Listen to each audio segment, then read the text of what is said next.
Hey everybody, Mike here with everythingaboutconcrete.com. In this video, we're going to talk about pouring new concrete over an existing concrete floor.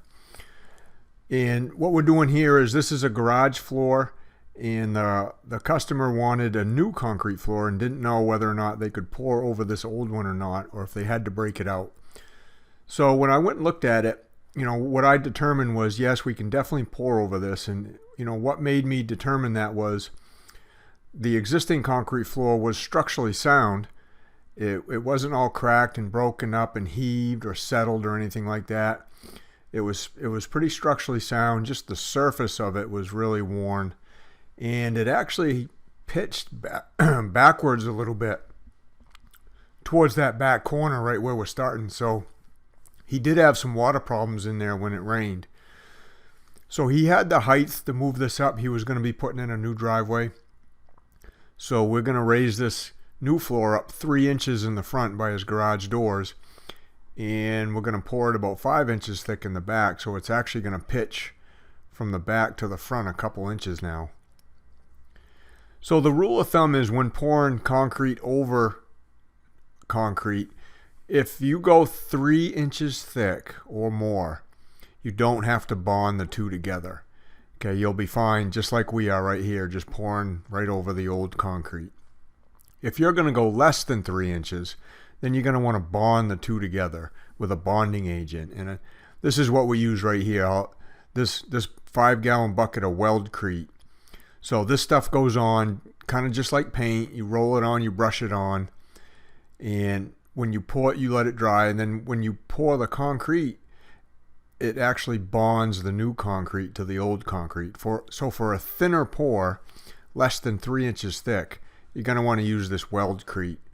And it wouldn't matter if it was a garage floor like this, a house floor, a patio, anything like that that you're pouring concrete over concrete, less than 3 inches, you got to bond it together.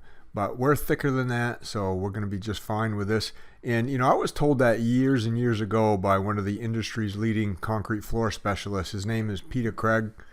I'll have a link for his LinkedIn page down in the description if you want to, check him out. But he's one of the industry leaders in concrete floors, and, he's the one that told me that information. That's nothing I came up with. So that's the rule of thumb I've followed all these years. I've been doing this 39 years, and we've capped over a lot of floors like this over the years and had really good success doing it. So we haven't had any problems as long as we're following that rule of thumb.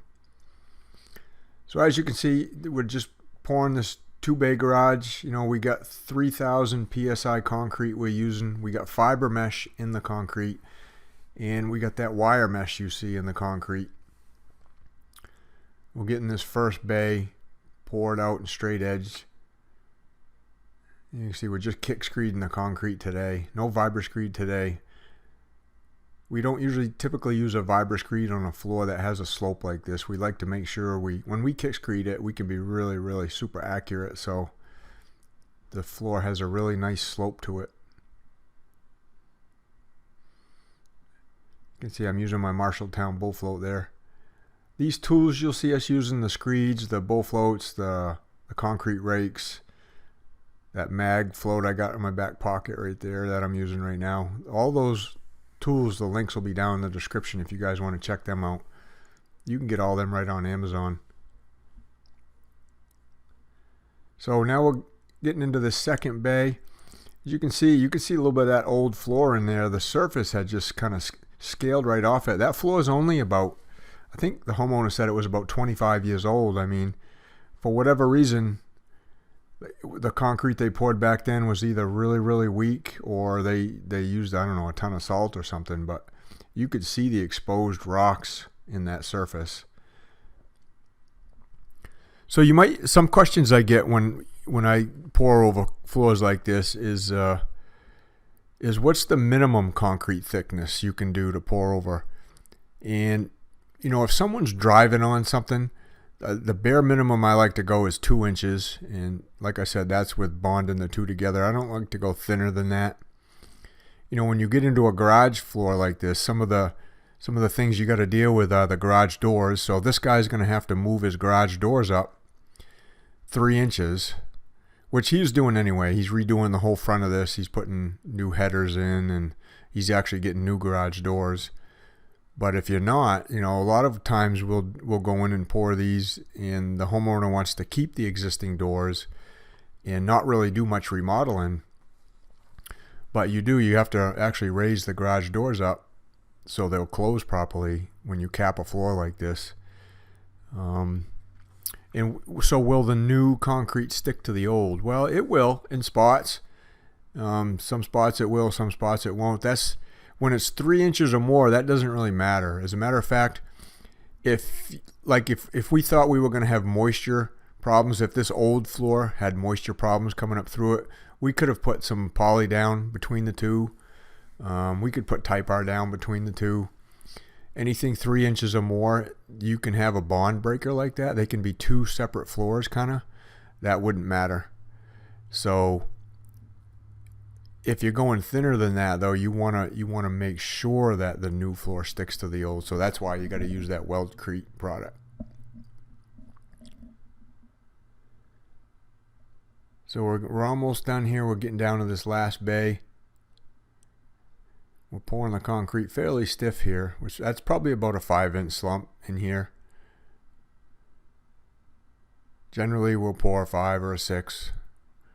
All the concrete we use too is, if you've watched any of my other videos, you know that we use a water reducer in the concrete. So that water reducer allows us to pour a little bit looser slump, make it easier to work with without adding water. It's a chemical they add right at the concrete plant. Our batch guy, the guy that we use, they automatically add it, so we don't even have to ask for it. It's just in there, and I'm sure they charge a little extra for it, but for us it's worth it. The less water you have to use, the stronger your concrete's going to be, the less likely it's going to crack. So you don't want to pour concrete too wet. We're going to end up, power troweling this floor, and we'll end up saw cutting some expansion joints in it too. If your existing concrete floor has expansion joints, then you want to saw the new expansion joints right over those existing ones.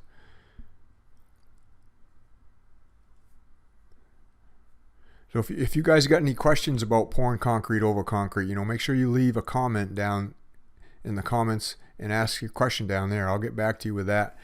If this is your first time watching me, then go ahead down there and hit subscribe. If you like concrete stuff, that's what my channel's all about. And if you're finding any value in this video at all, if it's answering any of your questions, if it's helping you out at all, go ahead down there and smash the like button. That'll just help me with YouTube's algorithm and help the video rank a little bit higher, so more people will be able to see the video. And what we're doing now is we're making sure we're raising that front board up high enough so the concrete butts into it and doesn't go over the board.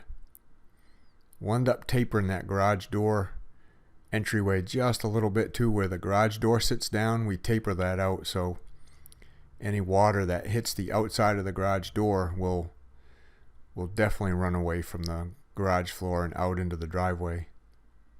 Like I said, he's going to redo his driveway. He's getting new asphalt, so there won't end up being any lip there when he's done putting the new driveway in.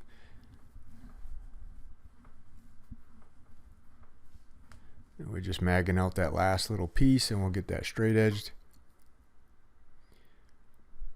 So how many of you guys have something to pour and you weren't sure if you could pour the concrete over it or not? If you thought maybe you had to break it out, let me know.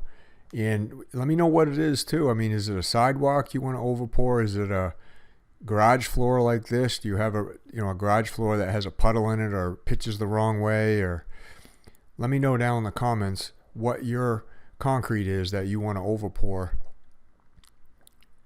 And then, how much room do you have to raise that up? Like I said, we raised this floor up 5 inches in the back and 3 inches in the front. So we got a good slope on this now. He'll never have water in this garage floor again. So Luke's going to finish up bull floating. That bull float helps make it really smooth. pushes down all the aggregate, brings up some cream, just makes it easier to finish.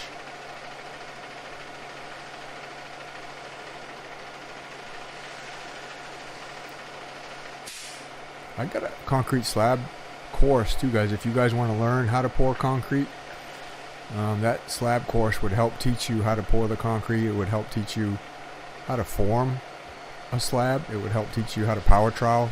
All that information is in there if you're looking to learn how to do concrete.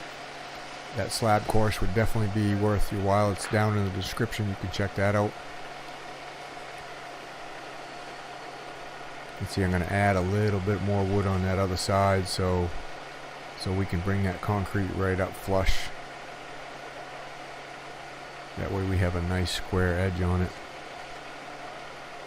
You want to make sure that, you know, the garage door is set when he puts his new doors in, that they set down perfect on that garage floor. There's no dips, no humps, no gaps under the door.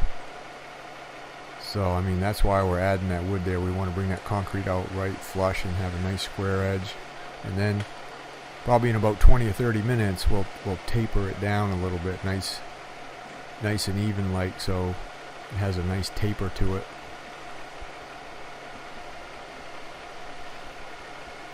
So that's how you pour concrete over existing concrete, guys. It's not much different than just pouring over dirt, other than if it's thin, if it's less than 3 inches. Remember, you gotta bond the two together. You can check out that Weld Crete product down in the description. And if you haven't subscribed to the channel yet, go ahead down there and hit subscribe now. Hit the little bell notification, and we'll see you on the next one.